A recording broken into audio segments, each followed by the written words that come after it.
Apakah matahari bisa padam? Misalnya nih, kalau kita siram sama semua air di samudra yang ada di bumi atau bahkan lebih dari itu, bakal gimana ya jadinya? Yuk cari tahu.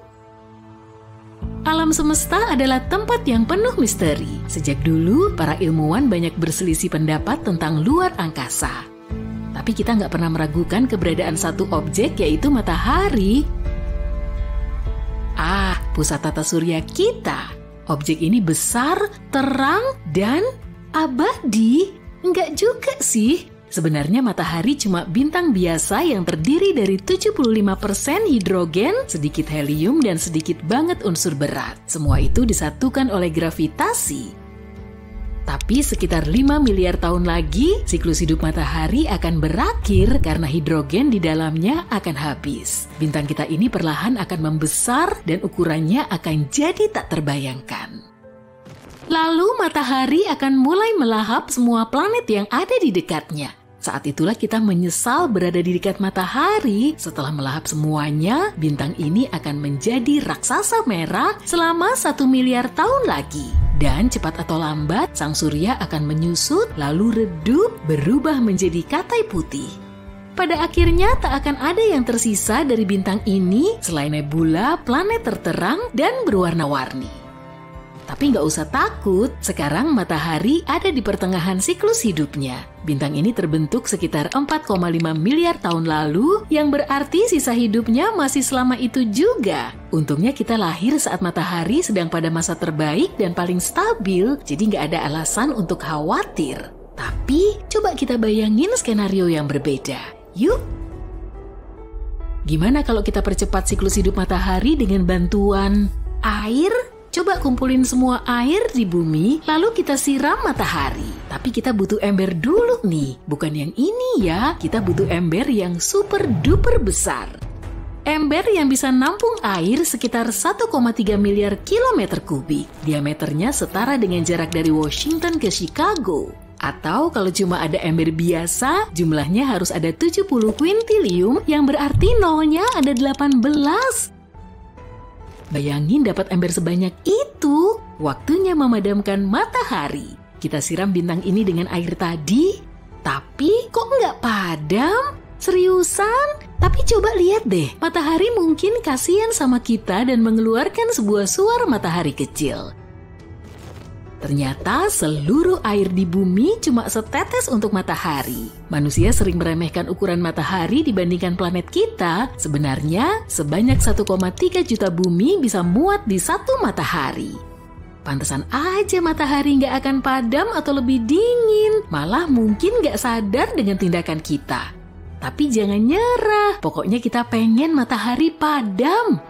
Apa yang terjadi kalau air yang kita siramkan itu cukup? Sebanyak apa sih yang dibilang cukup itu? Ingat ember sebanyak kuintiliunan tadi? Kali ini kita butuh sekitar 370 oktiliun ember air.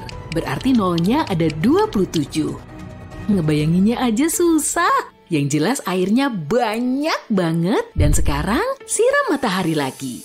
Wow, lihat uapnya. Tapi matahari tetap nggak padam. Bintang ini malah berterima kasih dan jadi semakin besar dan terang. Loh, kenapa bisa gitu ya? Jadi begini, matahari itu bukan api unggun. Di dalam api unggun dan lilin terjadi proses pembakaran kimiawi. Saat kita menyiram api dengan air menyerap panas dari api dan mendinginkannya sampai nggak bisa lagi terjadi reaksi pembakaran.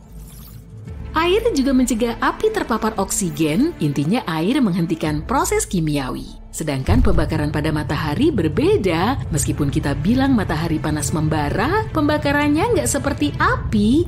Reaksi yang terjadi di matahari disebut fusi nuklir. Ini adalah reaksi paling brutal dan liar di alam semesta. Ada banyak lapisan hidrogen di dalam matahari. Kalau kita ambil 4 atom hidrogen dan membenturkannya satu sama lain, akan tersisa 1 atom helium. Proses pembakaran yang terjadi di matahari sedikit lebih rumit saat bintang ini mencoba melakukan reaksi fusi, proton bermuatan positif saling tolak-menolak. Butuh gaya dan energi yang besar untuk menyatukannya. Untungnya ada kekuatan ajaib di luar angkasa, yaitu gravitasi. 99,8% massa tata surya adalah matahari. Berat banget kan? Massa inilah yang menahan matahari dengan bantuan gaya gravitasi yang besar. Jadi gravitasi menyatukan berkuadriliun atom hidrogen kecil setiap detik setiap harinya. Saat bertabrakan, atom itu melepaskan energi, jadi nggak seperti api, matahari bukan butuh oksigen untuk menyala, melainkan hidrogen. Kita tahu kalau rumus kimia air adalah H2O, artinya air terdiri dari atom hidrogen dan oksigen, jadi air seperti bahan bakar untuk matahari. Ini bagai memadamkan api dengan bensin. Selain itu, massa tambahan dari air malah bikin matahari lebih berat. Hal itu membantu kinerja gravitasi. Ditambah lagi, proton akan saling bertabrakan dengan lebih cepat. Berkat ini, sintesis akan semakin cepat. Ya ampun, matahari jadi super kuat dan sekarang melahap kita beserta planet-planet lain yang ada di dekatnya. Kalau kita terus menyiramkan air, cepat atau lambat matahari akan hancur, lapisan luarnya akan meledak, dan bintang ini akan menjadi lubang hitam. Waduh, gawat! Sekarang lubang hitam ini akan mengisap semua objek yang ada di sekitarnya. Salah langkah nih. Ayo kita ulang lagi dari awal deh, karena udah jelas percobaan air kita gagal. Satu suar kecil matahari kedengarannya jauh lebih baik, kita kembali ke matahari yang normal dan tenang. Tapi kayaknya kita melupakan sesuatu nih. Bagaimana kondisi bumi sekarang setelah airnya dikuras habis? Kita tahu air berperan sangat penting bagi kehidupan di bumi. Sekarang banyak banget ikan dan hewan laut mati di tempat yang dulunya lautan. Kasian banget kan? Makhluk-makhluk laut dalam nggak bisa bertahan menghadapi perubahan tekanan sedrastis itu. Alga dan koral juga menjadi kering. Tunggu, bukannya alga dan koral menghasilkan 50-80% oksigen di bumi ya? Ups, waktunya pakai masker oksigen nih. Terus gimana keadaan di daratan? Sekarang semuanya jadi daratan sih, tapi kamu ngerti lah. Wow, daratannya jadi panas banget. Ini udah pasti. Kalau nggak ada laut, berarti nggak ada awan atau hujan. Sekarang kebakaran hutan terjadi di mana-mana. Hewan-hewan harus kabur dan meninggalkan habitat mereka. Tapi mereka juga nggak akan bisa nemuin rumah baru karena semua tumbuhan akan mengering dengan cepat. Nggak ada lagi tempat untuk hidup di bumi. Kini bumi menjadi seperti gurun besar, tapi manusia udah ribuan tahun tinggal di gurun kan? Mungkin mereka tahu gimana caranya? Jawabannya enggak. Mereka yang tinggal di gurun juga butuh minum. Jelas keadaan di bumi sangat kacau. Semua yang masih bertahan hidup saling berebut tetesan air terakhir. Itu pun kalau ada makhluk yang masih hidup, sekeras apapun mereka berjuang, nasib mereka udah jelas. Laut menyerap banyak sekali karbon dioksida dan panas dari matahari. Laut juga menyebarkan panas ke seluruh bumi sehingga nyaman dihuni. Dan begitu laut hilang, suhu akan naik dengan cepat hingga minimal 121 derajat Celcius. Tapi apa jadinya kalau planet kita terbagi dua? Satu planet berisi daratan semua dan satu lagi air? Apa kita bisa hidup di sana? Gimana caranya? Nah, kamu beruntung banget karena aku bakal menjawab pertanyaan itu sekarang. Bayangkan bumi dibagi jadi dua planet dengan satu orbit. Oke, sebut saja planet ini batuan dan air. Iya, emang gak kreatif banget. Lanjut ya, kita mulai dengan batuan karena lebih gampang dibayangkan. Tapi pertanyaannya, apa yang bakal terjadi kalau semua samudera di bumi tiba-tiba kering? Kita tahu air itu sumber kehidupan kan? 70% permukaan bumi terdiri dari air. Ada banyak banget air. Bahkan, meskipun semua samudera dan laut hilang, masih ada air yang tersisa. Misalnya, di sungai bawah tanah. Tapi sayangnya, air itu nggak cukup untuk menopang kehidupan kita. Semua makhluk laut akan hilang. Nggak lama setelah itu, semua hewan, tumbuhan, dan tentu saja manusia akan punah juga. Hutan yang kering, cepat atau lambat, akan terbakar sampai tinggal abu. Hehe, nggak seburuk itu. Masih ada kehidupan kok dalam suatu wujud. Ada bakteri yang bikin kecoa iri. Makhluk ini bisa bertahan dalam segala kondisi. Contohnya nih, ekstremofil sudah berevolusi untuk hidup tanpa air.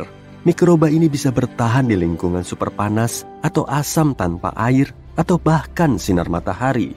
Tanpa mikroba ini, batuan akan jadi planet yang tidak berpenghuni. Tapi mungkin saja nanti Extremopil bisa berevolusi jadi wujud keren yang bisa bertahan di mana saja. Tapi sekarang, batuan cuma batuan yang mengapung. Tunggu, kamu membayangkan batuan mirip gurun atau stepa yang panas banget? Jangan salah, planet ini sebenarnya dingin banget loh.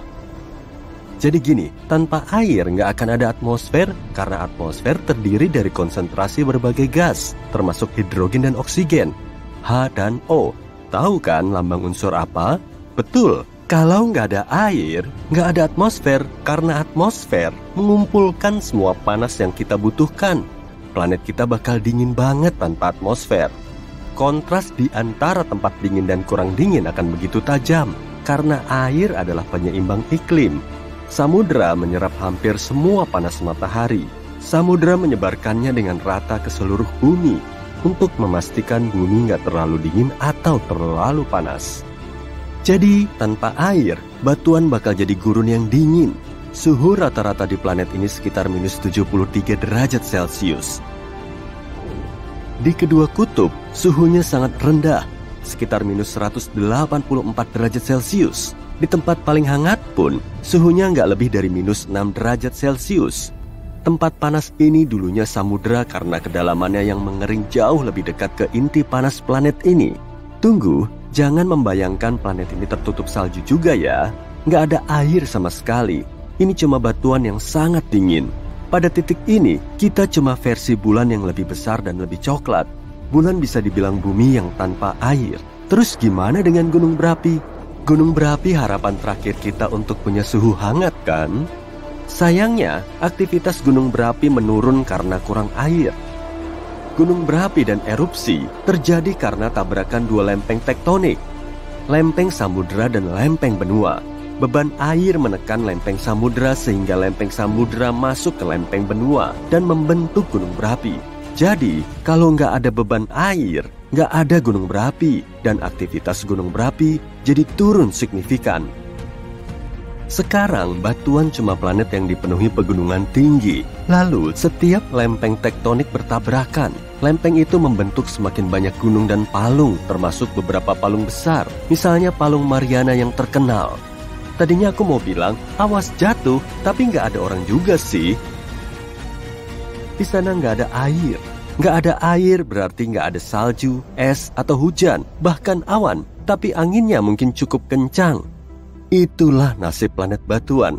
Nggak begitu bagus. Jadi yuk kita lihat keadaan planet air. Miliaran tahun lalu, seluruh permukaan bumi sebenarnya tertutup air. Tapi sekitar 1 miliar tahun lalu, permukaan laut turun dan muncullah daratan. Karena ini, atmosfer planet kita berubah selamanya. Dan seperti itulah lahirnya kehidupan di sini. Tapi apa jadinya kalau planet ini berubah ke kondisi awalnya? Untuk menjawab itu, kita harus mempelajari lebih banyak tentang planet samudra. Gimana wujud planet ini? Oh iya, hampir saja lupa. Kita nggak tahu. Planet seperti ini belum ditemukan karena sangat langka. Emang ada sih satu planet yang enggak mencolok dan bisa disebut planet samudra. KJ1214b di konstelasi Ophiuchus. Iya, susah banget nyebutnya. Tapi planet ini pun nggak kaya yang kita bayangkan. Air di planet ini aneh dan sangat unik. Saintis menyebutnya es panas atau air yang super cair. Dan kita belum pernah melihat hal seperti ini. Yang jelas, planet samudra susah banget ditemukan karena banyak alasan fisik. Planet-planet ini butuh suhu dan tekanan yang sangat spesifik. Tapi secara hipotesis, gimana sih wujud planet ini? Tentu saja, planet ini nggak mungkin sepenuhnya air. Kamu nggak membayangkan akan ada gumpalan air raksasa yang berputar mengelilingi bintang kan? Planet samudra tetap seperti planet dengan inti dan semacam pondasi. Jadi, bayangkan semua air di bumi yang dulu bercampur jadi satu samudra raksasa dan asin. Wow, makhluk laut pasti senang tuh, tapi kita enggak. Satu-satunya hewan yang bisa selamat dalam situasi ini, kecuali ikan, mungkin burung yang bisa berenang dan makan ikan. Kayaknya, meskipun permukaan laut naik drastis, setidaknya masih ada beberapa pulau yang berada di atas air. Mungkin pulau itu dulunya puncak gunung tinggi, kayak Gunung Everest. Jadi, kalau burung-burung ini bersarang di sana, mereka bisa bertahan lama. Tapi kita gimana? Kita masih punya kesempatan kalau kita punya cukup waktu untuk bersiap menghadapi banjir besar. Kita bisa selamat di kapal selam atau kapal raksasa. Kita bisa menanam makanan di kapal dan memancing ikan dari laut. Tapi tanpa Pulau Everest, kita nggak akan bertahan lama. Kalau nggak bisa berlabuh saat kapal bocor, kita nggak akan bisa memperbaikinya. Sayangnya, air minum sudah nggak ada. Sumber air minum cuma dari hujan atau dengan memfilter air laut.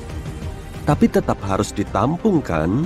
Wadah air ini bakal memakan tempat dan sangat berat.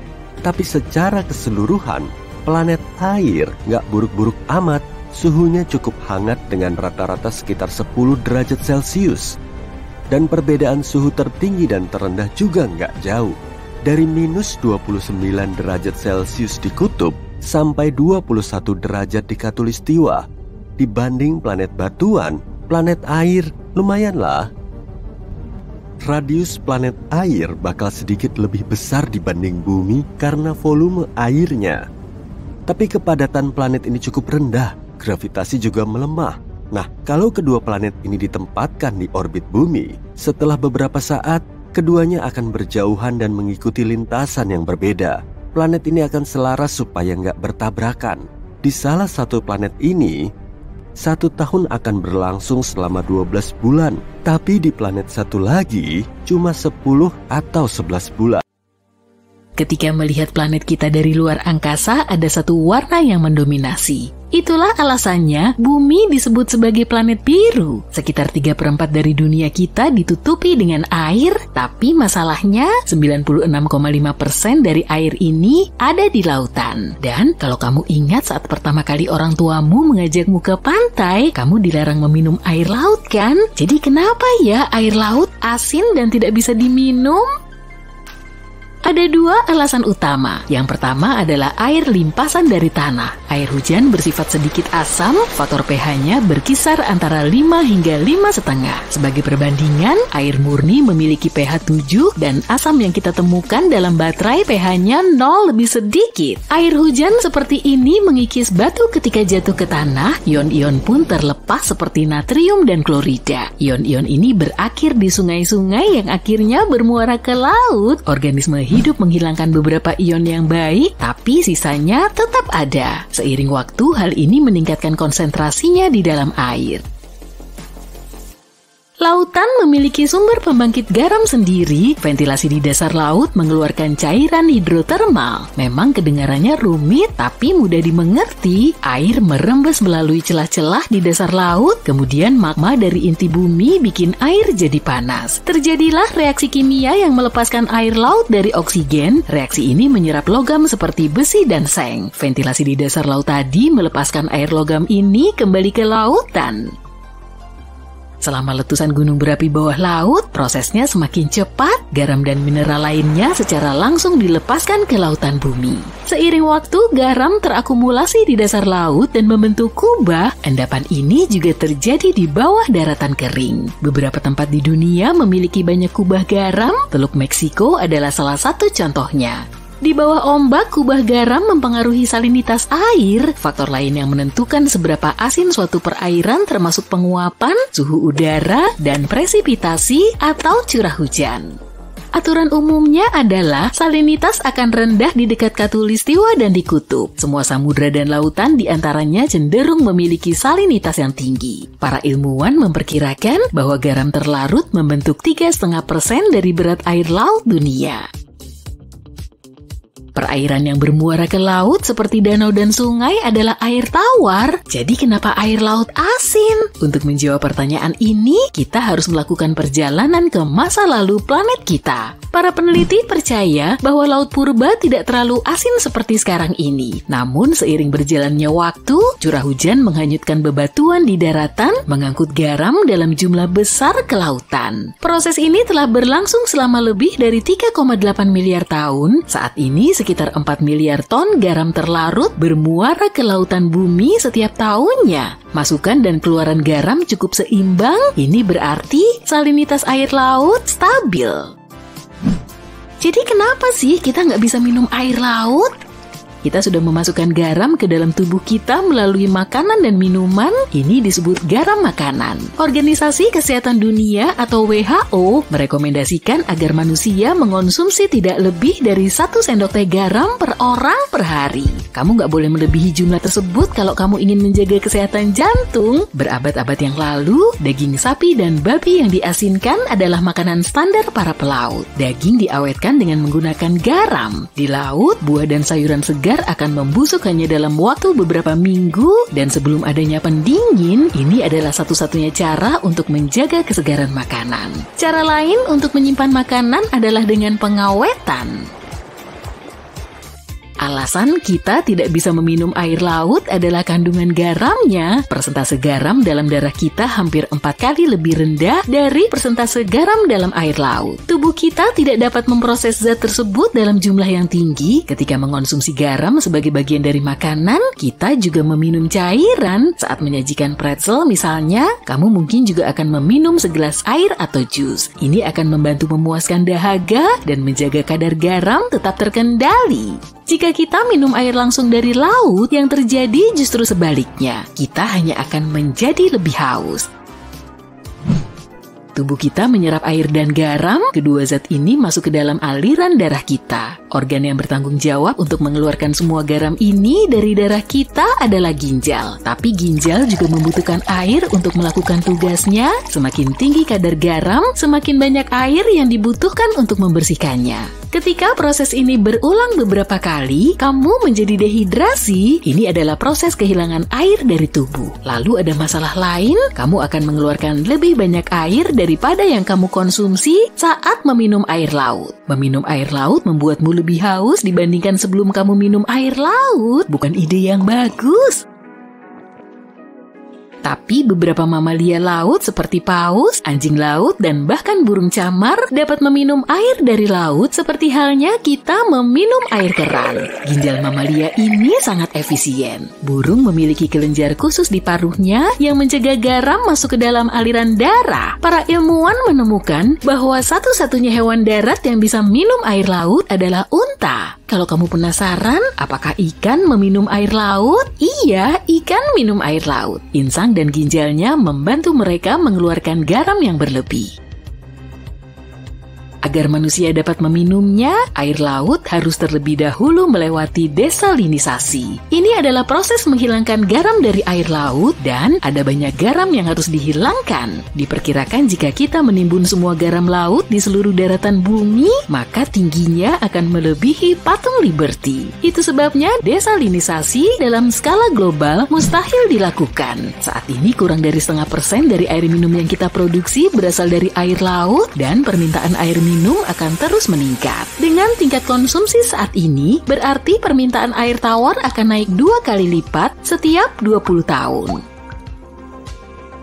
Masalah terbesar dengan desalinisasi adalah biaya energi. Desalinisasi membutuhkan 10 kali lebih banyak energi daripada metode produksi air lainnya. Dan jejak karbonnya juga sangat besar. Pabrik desalinisasi besar seringkali harus memiliki pembangkit listrik sendiri. Ini semua karena teknologi di balik prosesnya. Garam mudah larut dalam air, ini menciptakan ikatan kimia yang kuat dan sulit diputuskan. Fasilitas desalinisasi sebagian besar menggunakan osmosis terbalik untuk mencapai hal ini.